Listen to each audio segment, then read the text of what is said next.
अमुक कार्य के लिए आए हो? तो लोग बड़े प्रभावित हो जाते, यार ये तो मेरा नाम जानते हैं और ये काम जानते हैं, मैं किस काम के लिए आया हूं, बड़े प्रभावित हो जाते। तो भाई जी से हनुमान प्रसाद पोद्दार जी, गीता वाटिका गोरखपुर, उन्होंने सुना तो उन्होंने कहा एक बार हम भी देखते हैं।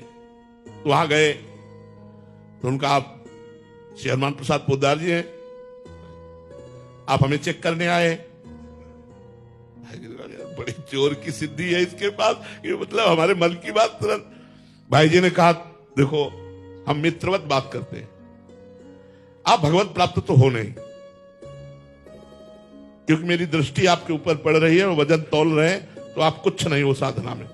आपको ये ज्ञान कैसे हो जाता है कि ये कौन आ रहा है, क्या काम करके आ रहा है? तो उनका किसी से कहना नहीं। तो हाँ बिल्कुल नहीं कहेंगे, वादा है।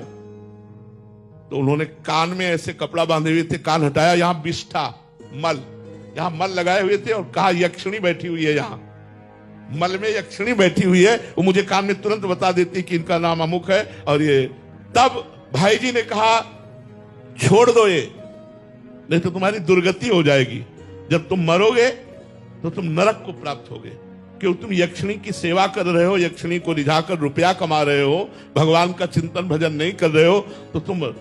अब एक दिन इसी भय से भयभीत होकर उसने पूछा यक्षिणी से कि मैं कहां मरूंगा, कब मरूंगा? तो उन्होंने बताया नर्मदा के किनारे इस समय मरोगे। तो उन्होंने जाकर के नर्मदा के किनारे मरने की कोशिश की, तो उनको हटा करके पीछे ला करके कहा जिंदगी भर हमसे गुलामी कराता रहा, अब मैं तुमसे गुलामी करवाऊंगी, और उसे मार करके यक्ष बनाया, कल्याण नहीं हुआ। तो ये भूत प्रेत पिशाच मंत्र सिद्धि ये सब बेकार की बातें हैं। राम राम कहो, कृष्ण कृष्ण कहो, राधा राधा कहो, हृदय शांत रहेगा और प्रसन्न हो जाओगे और भगवान अधीन हो जाएंगे। सुमीर पवन सुत पावन नामू, अपने बस कर राखे रामू।